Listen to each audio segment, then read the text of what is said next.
Hello. Good evening, everybody. Hello. So Sabin Iqbal is our guest today. I'm Suneetha Balakrishnan, talking to him about his very enjoyable book, Shamal Days. So Shamal Days, if before I introduce Shamal Days, I think I should tell you a bit about the background of this book.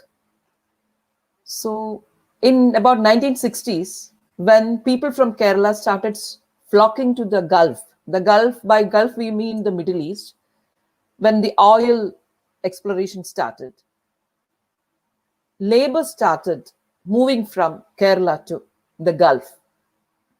And from then till now, it's been a haven for the Malayali or the Keralan to find a job in the Gulf. Initially, it was all those unskilled laborers who went over. Later on, the skilled laborers started going over. And we have had a lot of documentation of the life of the migrant Malayali in the Gulf in Malayalam literature. But in English literature, we have had just very few books. One was the very famous translation of Goat Days by Benny Benjamin, which most of you might have come through. And very recently, we had Deepak Unnikrishnan's Temporary People, which spoke of the transient lives of the labor section of people in the Gulf. And now, Sabin's book, Sabin Iqbal, a journalist, the director of the Madhubhumi Literary Festival, and my friend in Trivandrum, we are fellow citizens of the same city, he has come up with a second book. His first book is Cliffhangers, about which we will talk to him a little later. The subject of today is Shamal Days, his very recent book, which is a story of Abbas, a migrant Malayali, an elite Malayali, quite different, elite from the elite labor group. He's a journalist. He's an editor of the Gulf Mirror, a Middle East-based newspaper. And this is where Abbas's story starts. And I'd like to quote the opening of the book. It starts with a psalm. It says, "I am like a pelican of the wilderness. I am like an owl of the desert. I lie awake and am like the sparrow alone on the housetop." So, Sabin, I'm curious about this opening of the novel. Can you tell me about the relevance of the psalm to the book? Yeah, Sunita, I didn't start with the psalm when I started writing. I finished the novel. Then the tone of the novel became clearer to me once I finished the first draft. So then I thought need an apt setting to the tone. Then I was going through this and I knew the psalm, so I thought this fits perfectly to the life of Abbas, who's like an owl in the desert, so to speak, or like a pelican in the wilderness, or a sparrow on the rooftop because he's alone. So that's why I thought I'll use that to set the tone. So that's the whole thing. Okay. But again, you have used three different types of birds there. I can see it's a pelican and a sparrow, and both are ways apart, in their domesticity. Is there any connection? An owl. Yeah, an owl. Owl doesn't sleep in the night. Yes. Abbas Yes. as a journalist, Okay. they work in the night mostly. That's it's a very strange. It's a kind of serendipity. When you're not. I honestly I didn't think of those lines when those aspects when I use that. But now to come to think of it, yes, owl and a pelican and a sparrow, they have different roles. Okay. So coming to the story of Abbas, Abbas is a person who's very, very lonely. See, any person, an expatriate who's away from his family, is a very lonely person. And it is this loneliness that manifests in the book from the beginning to the end. That is why the picture of the sparrow on the housetop The sparrow is always outside. Sparrow is a very domesticated bird, but sparrow, I mean, I won't say domesticated, but it's a very familiar bird, but it doesn't get to sit inside the house. So this expatriate is like that. Abbas's Yeah. story is like the sparrow. Yeah, Can you there are many comment? Abbas. Yeah, yeah, there are many Abbases in the Gulf. I've lived my around 15 years in the Arabian Gulf to know that there are many Abbases in the Gulf. They are like sparrows sitting on top of the rooftop. They are part of the house, but never part of the house. Because they have to live this long years away from the family for the benefit of the family. To an extent that we get, the family get used to this person living away. Now sometimes when he comes back, it becomes a problem. He can't find himself fitting into the family. Fitting So in. there are many aspects of it, and the loneliness of it. I strongly believe that this community of expatriates in the Arabian Gulf are very unique, because if you take any expat communities living anywhere in the world, they settle down, they buy home, they buy property, they own property, they settle down. But these people, how many years they live, and rightly they were called it temporary people. I Yes. I fully support it, because it's permanently temporary. If you live 40 years in the Gulf, you're still there is still a kind of impermanence around you. You can be kicked out any moment. That's so. These are sparrows, lonely sparrows. You rightly said, and I'm so glad that you picked it out. Because these sparrows are there. They're like watchdogs over their houses. Sitting on top of the rooftop. They're never part of the house, yet they're part of it. So that is very fitting. So it's about the person being a misfit. In this story, Abbas is a misfit even in the Gulf, even in his life, even in everything he deals with. Yeah. And yet, normally when a protagonist is of this type, uh, you feel like this could be, what an unreliable narrator. Well, that's what you call in literature. A person like that could be an unreliable narrator. But how did you manage Abbas's story to be a reliable narrative? Can you tell us a little about that? Yeah, maybe because it's proximity. As a writer, I'm very close to the life that Abbas leads in the Gulf. From one newsroom to the other,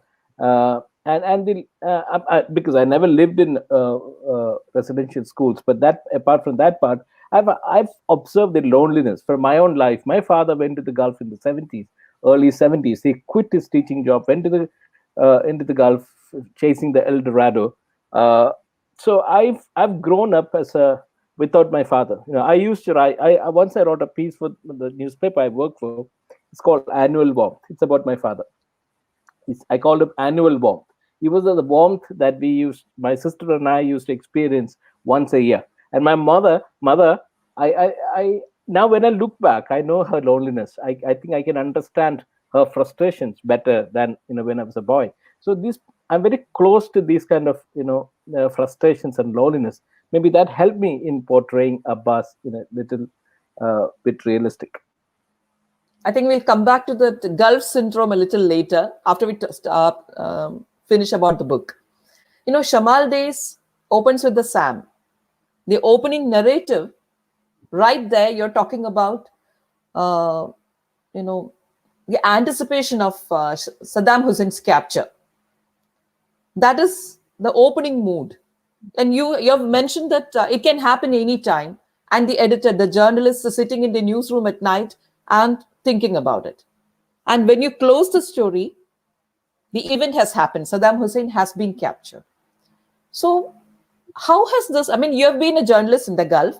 How has this man influenced the life of the Kerala person in the Gulf? And maybe your Yeah, life, this book. yeah. See, I've used a Saddam to actually separate the portions of the first part and the second part. Uh, Long before Saddam falls is one portion, and the second part is as Saddam falls. So there are two parts of the book, and I used Saddam as a bookmark. Okay, and also to denote the time that this has happened long before Saddam uh, has fallen. And this is so Saddam for me is a bookmark in this. Plus Saddam was a large shadow over these Gulf countries. You know, we know how Iraq invaded Kuwait and all that happened. The Malayalis who had to return, the Gulf War, and all that. So Saddam, we can never take Saddam out of a Gulf Malayalis life. He's there, especially those who have lived in Kuwait and in those countries in those times. So Saddam has always been there. His threat or his presence has always been there. And for me as a journalist, when I was working in newsrooms, we always, these are and Iraq, Iran, Gaza, Palestine, Israel. These are our happening, incidents. So the happening places for us in the newsroom. So we are very quite familiar with these names, incidents, what happened, who interviews Saddam, what did he say in that interview, how he smokes, the way he smokes a Cohiba cigar, and the way he shifts from one hand to the other, the way he dresses up, and it's all there, part of our journalistic. Like there is nothing more to report from the soil that we used to live. So we used to look at all these things. So this is very a part and parcel of journalist life in the Gulf. Have you interviewed him, Saddam? No, I haven't. You haven't. But your protagonist has interviewed him. Yes. So from where did you get that? No, this is part of the research that we do for fiction, to write a novel. I read up a lot on journalists who have interviewed Saddam, and the way that they were frisked and taken away, even sanitized. Even before the pandemic, those journalists who went to interview Saddam used to be, sanitized, before he could meet them. So that's part of my research into it. I'm very curious about that. Your research. I think the next question would be that. I mean, if you're finished with this question. Yeah, yeah. Okay, and tell us about the research you did, because for fiction, usually, everybody imagines you are a journalist who have been in the Gulf, you have returned from there, and you have written about this, and people would be curious to know what are the autobiographical elements in this book. No, there aren't much striking autobiographical elements in this book, apart from the characters of the colleagues that I have worked with. There are, those who have worked with me may be able to understand or pick out the characters. This could be that person, maybe. I don't disagree, but I haven't used them verbatim. I have used them, stretch their behavior, their realities here and there. So they are not the real people that I've worked with. I've taken their character, and given to them painted them in a different color. So you have not named the country. Sorry? You have not named the country in which the Gulf Mirror is placed. No, because obviously, and people know that which country I lived in. So sometimes it's sometimes sometimes it's better. I thought about it, and I didn't want to actually name the country because for various political issues. Yes. Yeah, And what was the second part of the question? No, it's about research, and I was telling you about research, Suneetha, because being a journalist for 15 years in the Gulf, and every day you handle these issues from the Gaza, Palestine-Israel issues, or Iraq-Iran issues, or the African issues in Aceh, Indonesia. This is for us because every day we used to do a page. It's on a rotation basis. Today, if I'm doing Middle East, tomorrow I'll be doing African page. So we are well versed in all these issues in these countries. So honestly, on that part, I didn't have to do much research, and it's all part of me. I just had to sit down and write, and go back to the old stories once in a while to make sure that this really happened. Because interestingly, the other day, someone when I was doing, I posted something about Shamal Days on Facebook, and someone said, "No, this is not Hezbollah. This is Hamas." I said, "Sorry, Hamas is now. Hezbollah is way back in the early late 90s and 2000. It is Hezbollah. Hezbollah used to bomb Israel, not Hamas. Hamas did it now. So these kind of facts. As a journalist, it's within us. We don't have to do any extra research. Research. So Okay. yeah, But again, I think this would look like research to the reader who's not familiar with the Gulf. And of I was course, yeah, very happy to, like your visualization of the region yeah, you have portrayed has come out very well. So that is again, that brings me to the next question. If I say the history of the region you have portrayed in the book is a character in the book, what would you comment?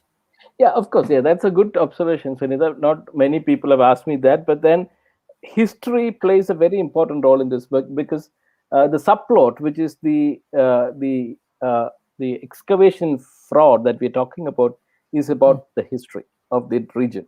Because especially Arabs in those regions are very, in a way, touchy about their history because they want to prove that they're not nomads or towerheads as they call, or pirates. Okay, so because they're very they so there'll be many archaeological projects in those countries where they dig up and info their earlier civilization. So that is the premise of that part. And history, as we know, we create, recreate, we erase. We are in the business of Manipulating changing our own history. history. Yes. So Yes. history is a very, but that is in a second layer. I mean, people like you, the readers like you, may able to pick it out. But those who only going for the storyline may not be able to pick that. But yeah, I'm glad you did, because history is a very, very important factor in this book. History is not in the background. That is what I noticed. History Yeah. is right in the forefront, but and you have, I think, that old method, that methodology of using the region as a character, the Hmm. place as a character. I think that's what happened here in Shamal Days, because with the story of the excavation fraud, that has brought a region, the picture of the region changes for me. Otherwise, Gulf Hmm. was just a region where everybody went out for jobs. Now I have started seeing in a different way. So Yeah. that actually does make the reader think, okay, so these things also happen. So there I talk about Matt, the character Hmm. Matt in it. So is there a role model for you there? It's a tricky question, but I've known someone, an editor I work under, used to be an archaeologist, and he was not a fraud. But then for us, for novelists, for me, it was a material in my hand which I used. Okay. So I was just thinking, what if he had done this? What if it was a fraud to siphon off millions of dollars? So that thought took me to this Okay. to develop this subplot, which is in a way become very strong. A relationship between Matt and Abbas is very, very, very strong in this narrative.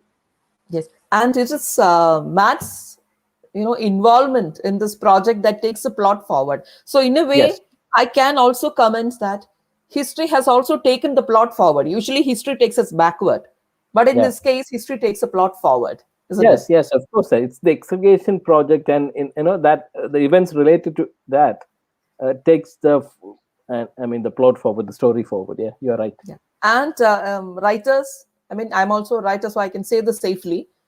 Writers do like, especially Oriental people from this side of the world, that the West has seen us as people who have your natives, quote unquote natives, and our history is very dubious.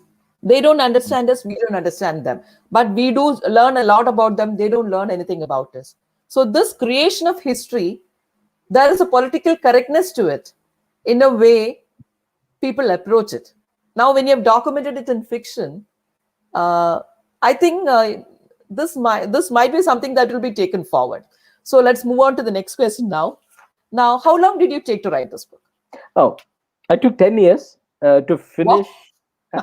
No, I was not writing the whole 10 years the book, but I started it in 2000. I think 10. Yeah, 2010. The first thought Okay. of this book came to me, that I thought I should write about the characters, the people that I've worked with, and they're interesting people in the story. And at that time, there was not an English novel set as of I mean, as I know, set in the Middle East, as it is written by from an Indian perspective. There could be other Middle Eastern perspective in English novels, but then a novel which is told from an Indian perspective was missing. It was even before Deepak's Temporary People. So that's when I started writing. But then for some time, then cliffhangers happened, and I got into some other things. I left this. Then again, I picked it up. Then the narrative changed, the tone changes, the characters changes, and then we have to start all over again. That's how actually uh, the summer aspects of Abbas came in later. So it took for me to finish almost 10 years, a decade. I in the by the time I've come back, then I have to actually ask one of my very close friends to go to the desert, take pictures, and send it to me so that I can describe.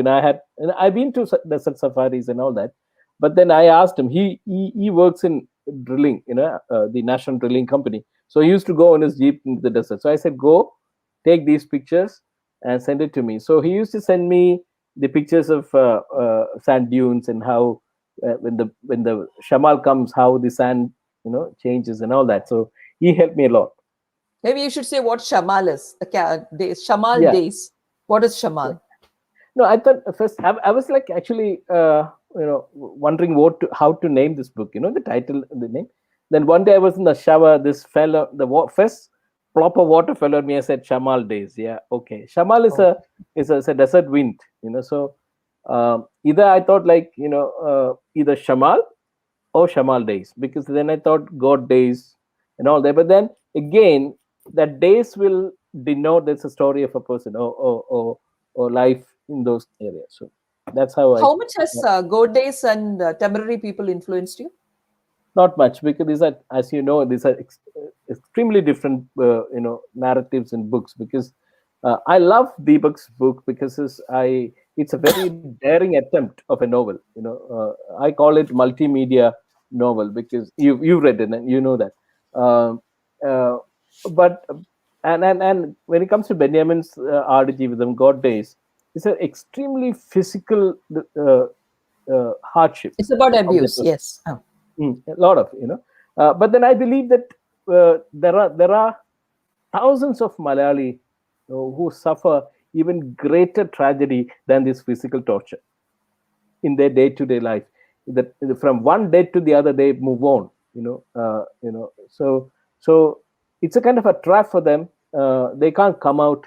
They love their family. They love their parents. They love their wife and children. So that they keep on bending their back in the hot sun, turning their blood into sweat and sending the money back. And so this sacrifice has touched me because I've lived that life. I've seen how my father used to struggle, my uncles used to suffer, my cousin used to suffer. So this is very close to me.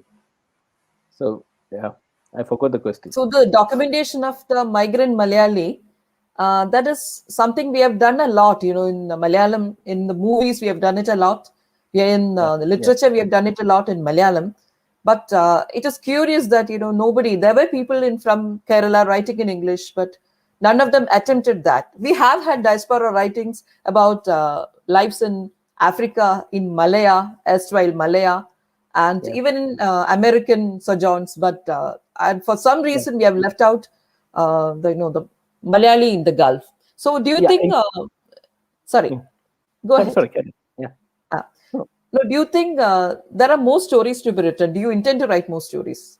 Yeah, of course. Yeah, I'll come to that. Before that, interestingly, it was my maternal uncle, Asad, who directed one of the earliest films about expatriate, Vilkan and Swapnangal. Oh, okay. Yeah, it's my mother's first cousin, so it's my uncle. I remember that. I'm very close to them, and I was very young at that time when he was shooting this. Vilkan into Swapnangal. That does mean dreams for sale, isn't it? Sale, yeah. Dreams for sale. Yeah.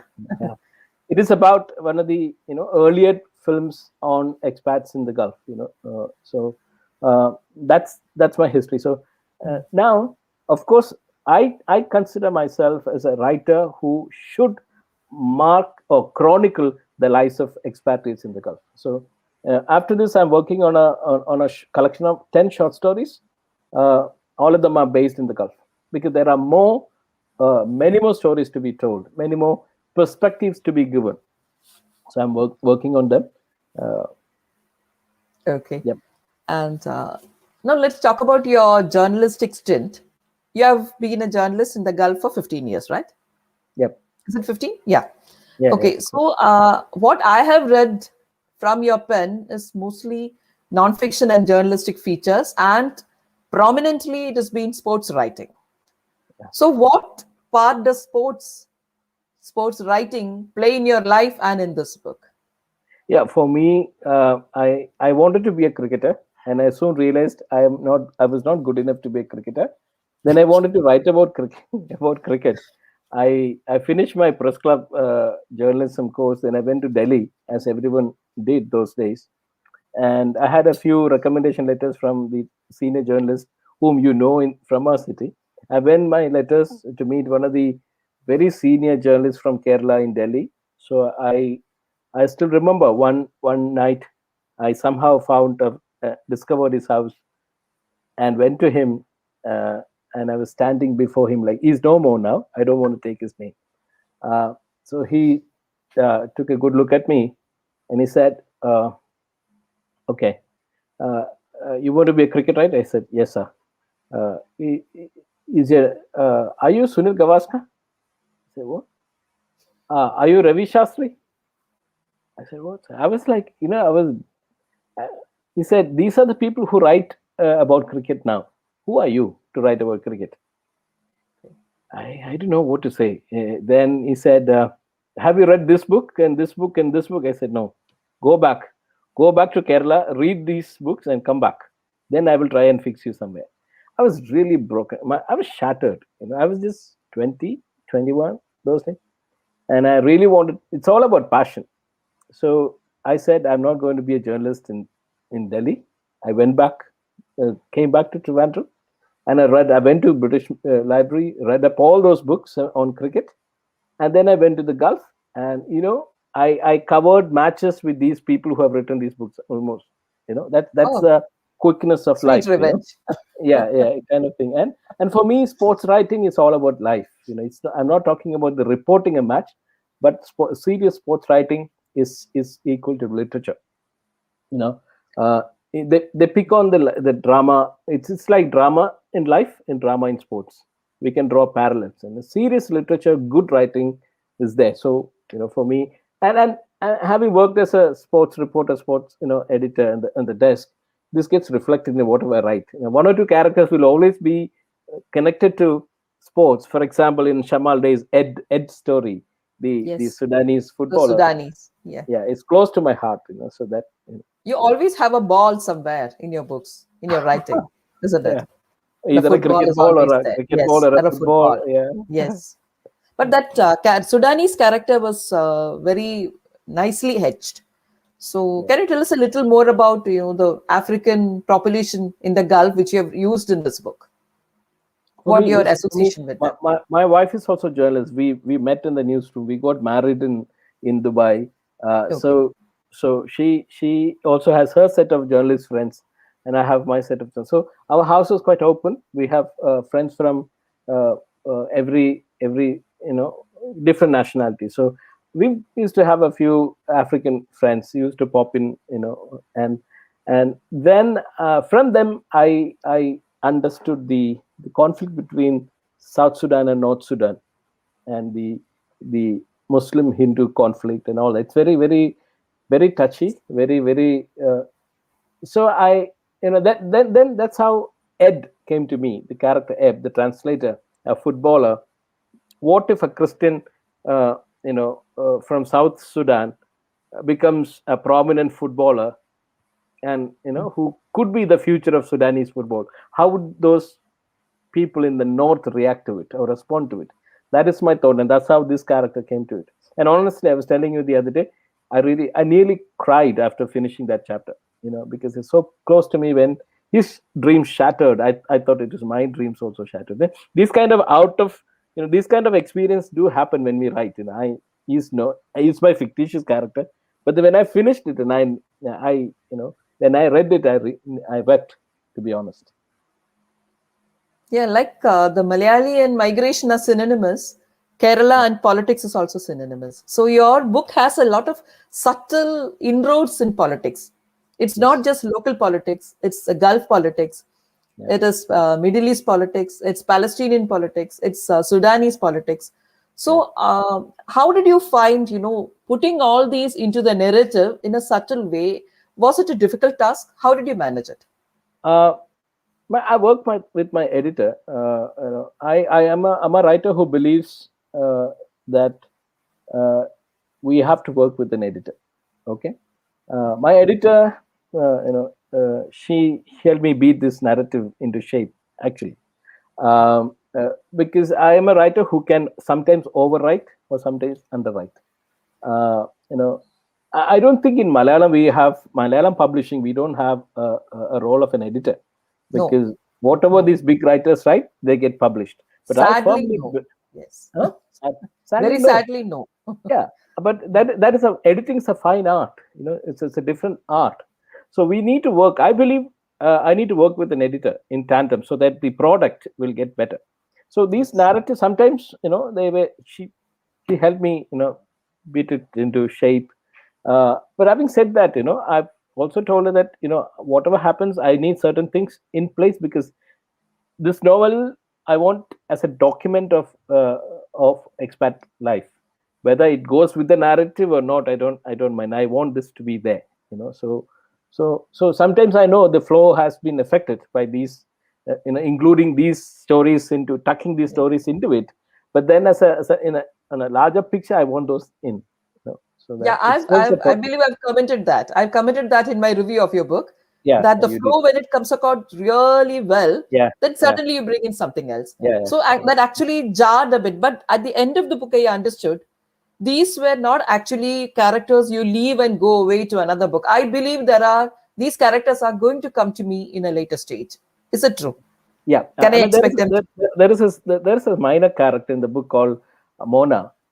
Yes. If you remember, she's a Palestinian, Yes. but she lives in Jordan, and I know a girl like that, and she wept in front of me because there's a well-known Palestinian poet who she was in love with because and Mm. she came to this country to be with him, but when she came, he ditched her, and she said he's a great voice for the Palestinian people, but he broke my heart. Broke my And heart. he, Yes. I we were sitting in a pub, and she was crying, and I was like, look at this, these are little pockets of feelings, that he's a great voice for the Palestinian, but she's broken as little tiny girl's Palestinian heart, and she's crying, she's weeping over her drinks, so this is there. I don't know many people will notice it, but these are little, as you said, these are little politics, and these are little incidents that I try to tuck it in. Okay. And I think the tapestry of the book is quite wide, extremely wide, in the sense the main narrative Sorry. courses through it. Mm. But again, you have a lot of little characters around it, which they seem to be placed very precariously. But again, at the end of it, it all comes together and you look forward to the next narrative about it. So, are all these people, actual characters there? In the sense, are you trying to bring in, what I'm asking is, are you trying to portray life in the Gulf, not just of the Malayali, but of other people also? Is Of that the course, I don't intention? want. Yes, yes, I want to bring in a cosmopolitan life. It's a cosmopolitan book in a way. It is not an Indian or Malayali book. It is a cosmopolitan novel. I want to place it as a cosmopolitan novel where, under one roof of a newspaper, there are many nationalities with their culture, with their dresses, their languages. It's kind of a melting pot, to use that cliche. Uh, Yes. yes, yeah. So that is there, of course. And how much of this is autobiographical? No, not much. Not much. Maybe Abbas voyeurism. I don't know. I mean, it's jokes. No, people keep asking me, is Abbas you? No, I said certainly no. I mean, honestly no. But there are these characters are there. Uh, uh, I want to document them. So that is where, Sunitha, fiction is helpful. You know, in the wrap, we can wrap these real things with fiction, and write them as fiction. So we are safe, but at the same time we are telling these stories. We are bringing these characters to the readers. Okay. So, about that psychological approach you have taken in the book, about how you have portrayed Abbas's loneliness. Why did you, like as a reader, I thought he was a very unhappy person. So, what was the actual intent behind? Did you have anything to do with your craft that you made him so unhappy? I mean, everything No, about him is unhappy. Was it no, intentional? yeah, no, it was not. It happened in the process of writing. I never wanted to make him unhappy because, yeah, that happens when you write. You are a writer. When we write, things go out of hands. Characters take their own, create their own destiny. They follow it. So all I wanted to do is that yes, he is alone, but not to this extent that people have called it a sad book and is a novel on loneliness and all that. Loneliness, yes. Yeah, but not intentionally. I never wanted him to be so sad, but yes, he has no. See, the thing is that he's kind of the depth of frisson in him. There is no excitement. He lost that excitement, either to laugh or to cry. He's lost that. He's become very indifferent, sort of thing. So that is because of these the secrets that he's been carrying. He's become, Yes. why I'm living. His parents are not there, no siblings, no wife, no family. He gets a lot of money for what? For whom? You know. So that makes him so lonely, and he asks pertinent questions to himself. Why? And then he hits the bottle hard. He just want to finish his life off. Like I mentioned the unreliable narrator before, this particular character, Abbas, is all about, he knows what he has done wrong in the past, what he's going through may not be quite right. But again, he makes no efforts to correct himself. So usually this is what I call hamasya, the tragic flaw in this character.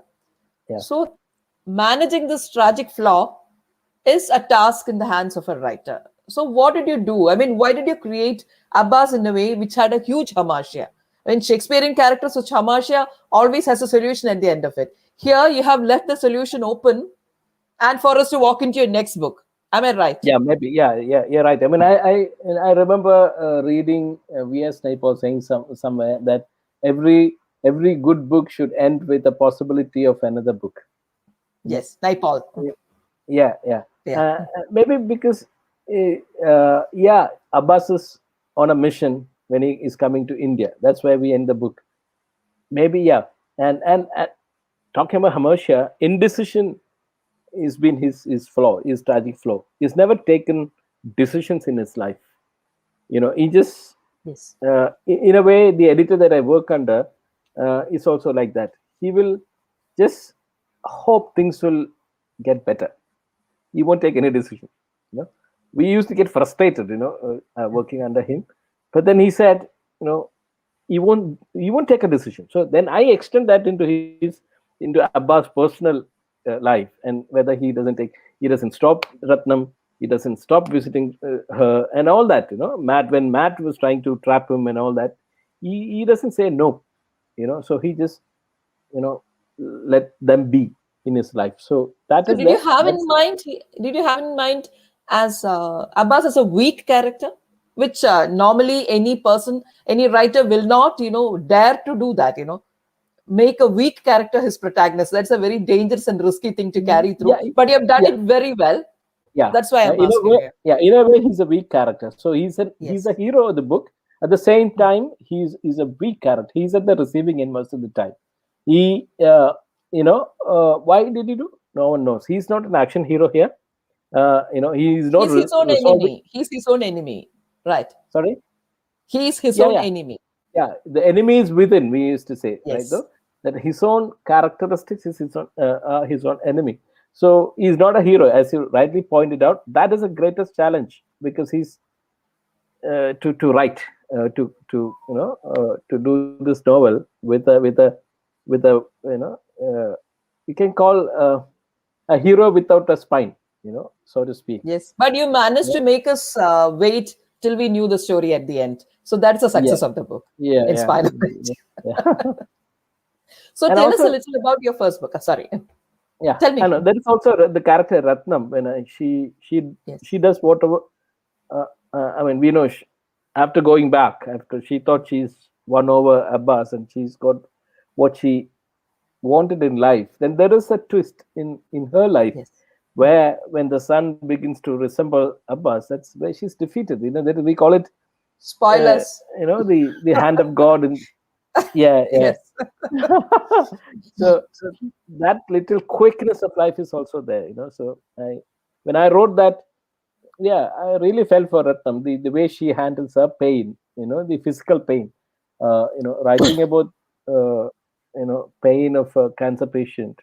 Yes. I tried to get under the skin of my father, who passed. He died with with of cancer. So I tried to get how he used to groan in the night of pain, even without even letting us know that he was suffering. So I tried to bring in that element into it. Okay, now About your first book, Cliffhangers. cliffhangers. Yes. Yeah, Tell us it something about it. actually, I've said that. Yeah, it is a story. It's a novel on identity. It's a novel on four Muslim boys. I mean, four boys with Muslim names caught Okay. between the saffron and the green. You know, so Okay. there are many little incidents where where which put their life under risk because of the changing uh, polarization in our society in Kerala as well as in India. So it's a kind of an attempt to look at that your name is your identity. Your name carries a message. Your name, in a ways, talks about who you are. Maybe may not be true, but the moment you say Sabin Muhammad Iqbal, it sends a certain message to the other person. I may not be that person, but then there is so that is the danger of the society that we be living now. That is an attempt. The cliffhangers is an attempt on. It's based at Varkala, the cliff, and the gang of Yes. four boys. Okay. Now that brings me to your past. Your past. Okay, I'm talking about your ancestral, the pedigree that Yeah. you have with regards to the Indian independence movement. How come you haven't attempted historical fiction yet? Maybe ignorance, Suneetha. Now you put more thoughts into me, so I should attempt. I think that I'm looking around for the right premise to write. Honestly, to be honest, yeah, I'm looking Okay. around for, yeah, even at my own grandfather story of running a You can newspaper. mention the name, right?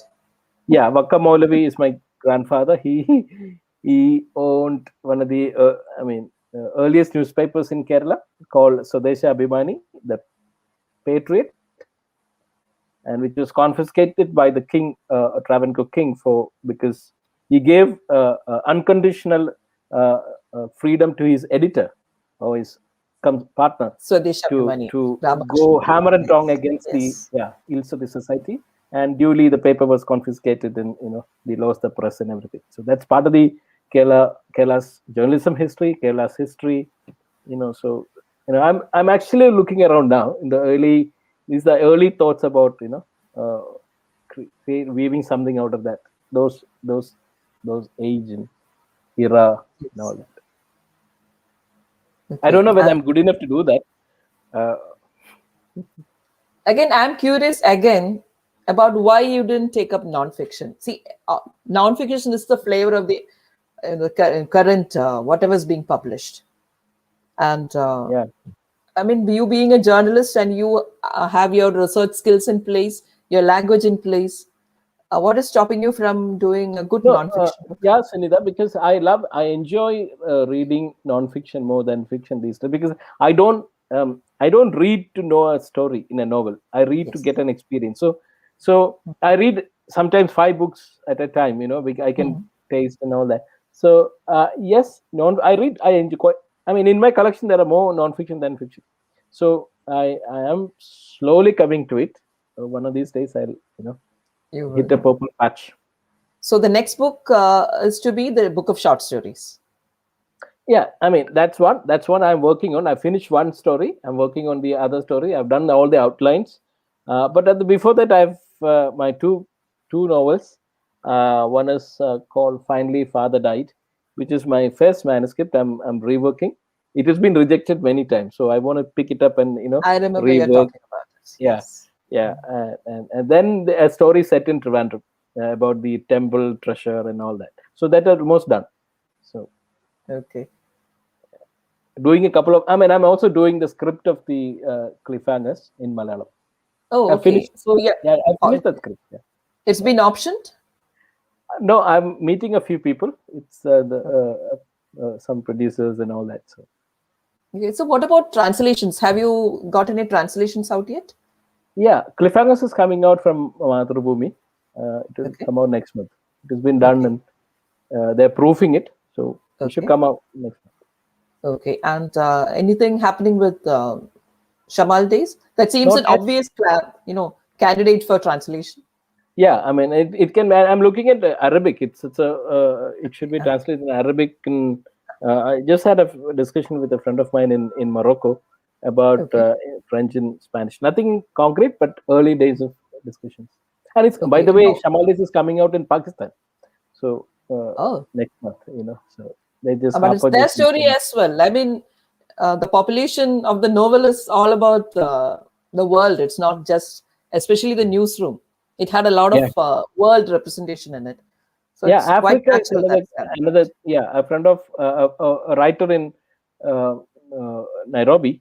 She said she wants to make sure that it is distributed in Africa. So let's see. Okay.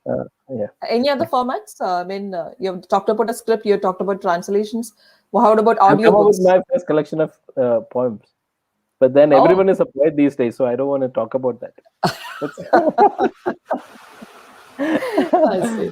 but this is very close to my heart. My writings are very personal poetry. Okay. So, I mean, sometimes, I don't know. I finished. I got about 60, 70 of them. But I'm wondering whether, as you said, everyone is a poet these days. So let's Yeah. see. Okay. So, do we take some questions now? I don't want to hog Yeah. all the time, or Yep. shall we continue? Do we have any questions?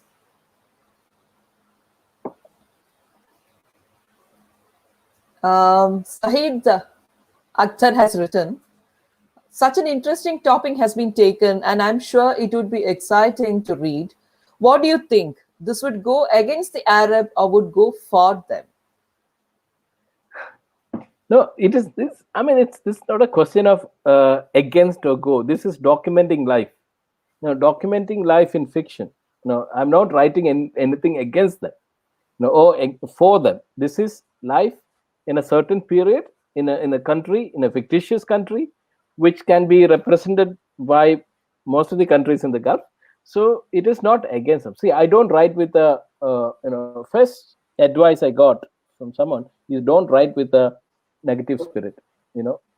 Write with humility and with the constructive spirit. So these are, of course, we can criticize people, but don't criticize and destroy that person. So this is nothing against or for them. This is life as it is. I'm a novelist, I'm a writer, storyteller. So I don't have any axe to grind in this. This is fiction. At the same time, documenting life at that time. The next question is from Aditya Bharat. He says, great conversations, and the cover of the book looks fabulous. What's the story behind it? Behind the story behind the cover is absolutely with Harper. They did the cover. They show me this element. They brought in. This is a conceptual cover actually.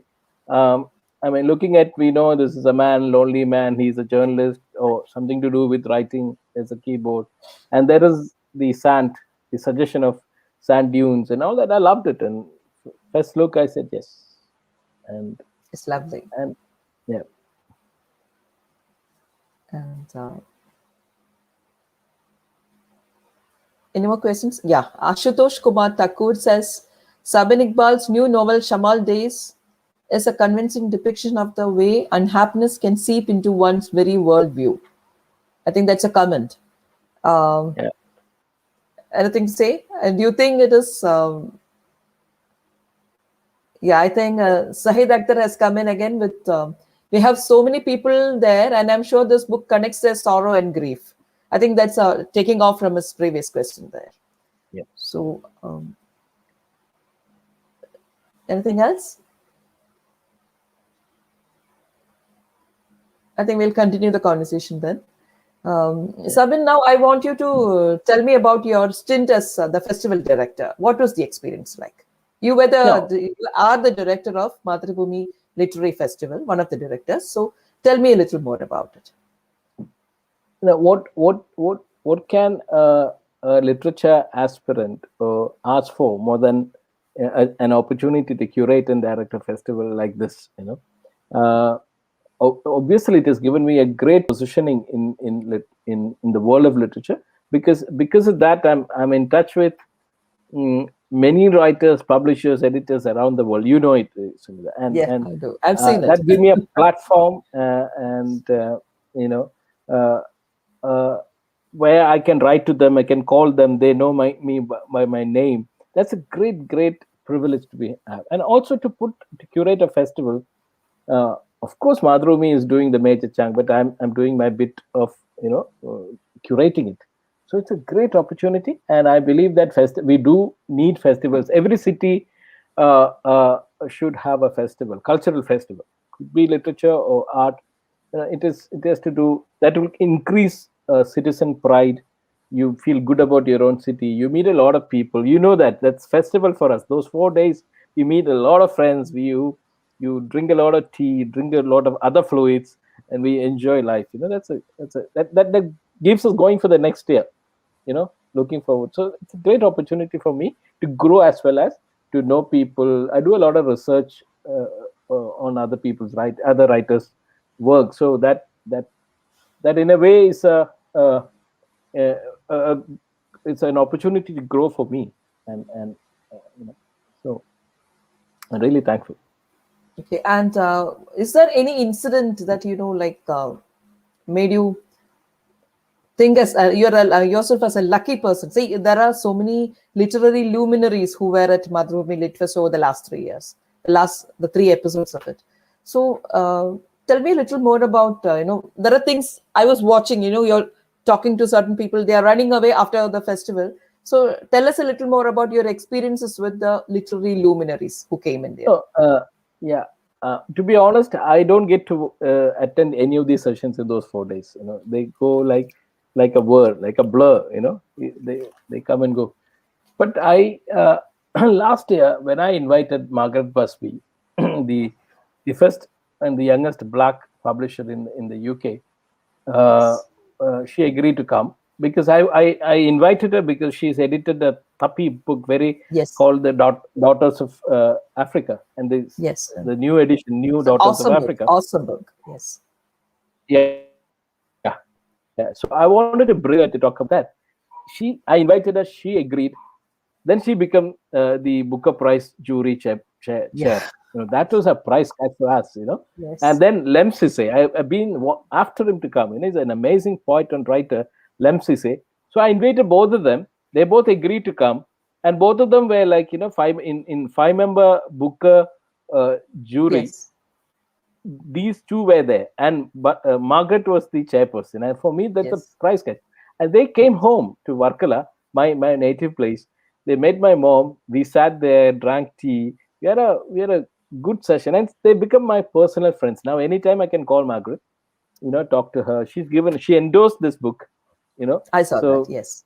So these are the takeaways for us. Otherwise I would never get to know Margaret or have a friendship going with her. And also the Ukrainian novelist Andrei Kurkov. He's a friend of the family, Mathrubhumi family.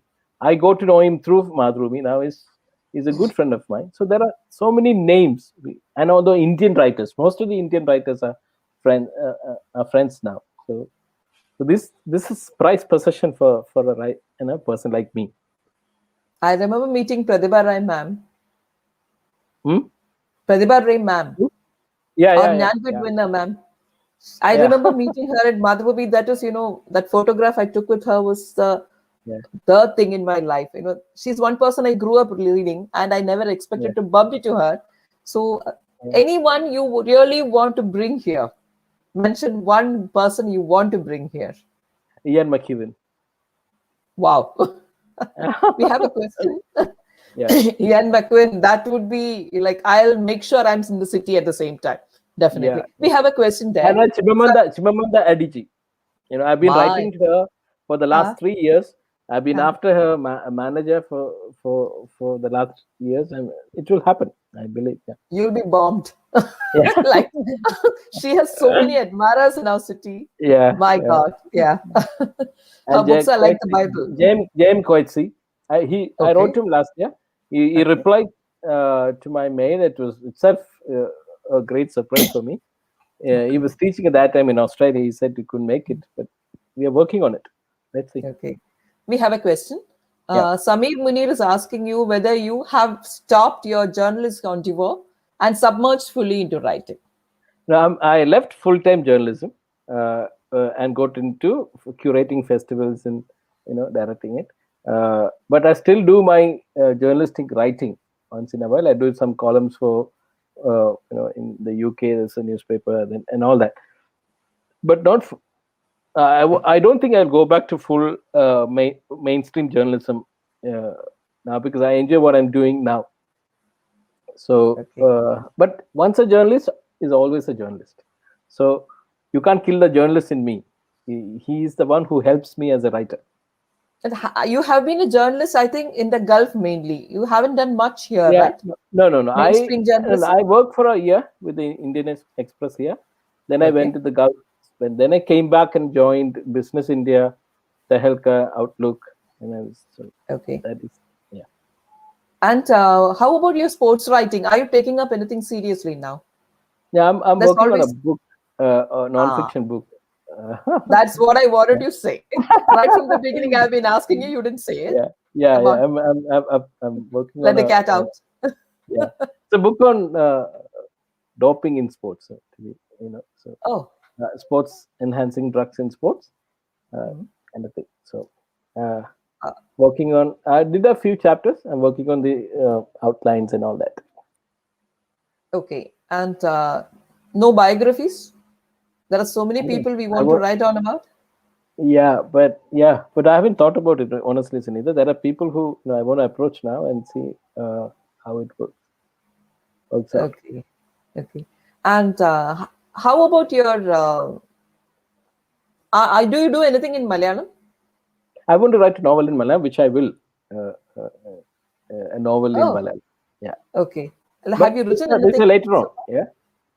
have you written anything till now? No, just thoughts, but I will. I know I will. Once these years, I should be in 2 to 3 years. I should start writing. Okay. Now, one more question about Shamal Days. What are the characters you want to take forward that I can expect you to take forward Of from course, Shamal Days? yeah. Abbas, About yes. Yes. you remember Sarah? I left her hanging. Yes. Yes. Sarah just Sarah, disappeared. mm, Okay, Sarah should come back and see. mm, Uh, we have to see whether Ratnam is there or not. yeah. Obviously, the young cricketer Abhimanyu Mm, should be there. So mm, these are the. mm. I mean, uh, Not Matt. uh, I want to see Matt. Matt.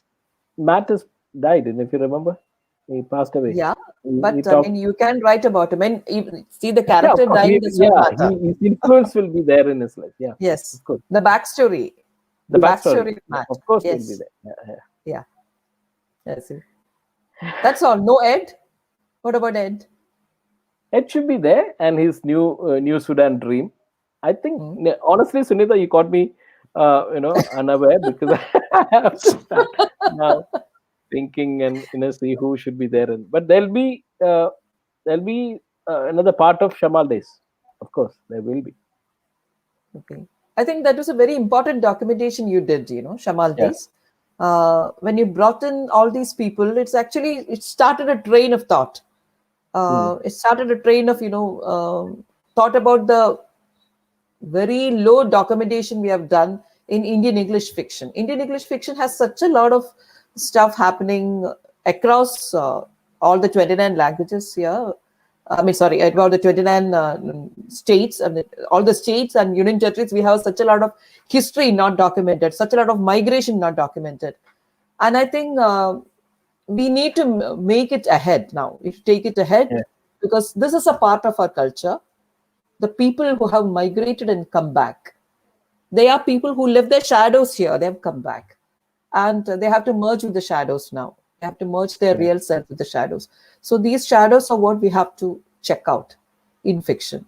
So I'm very happy. There is a line in happy. the Shamal Days which says, the shadows to the fathers and shadows to the sons merge, at one Yes. point. And that is, Yes.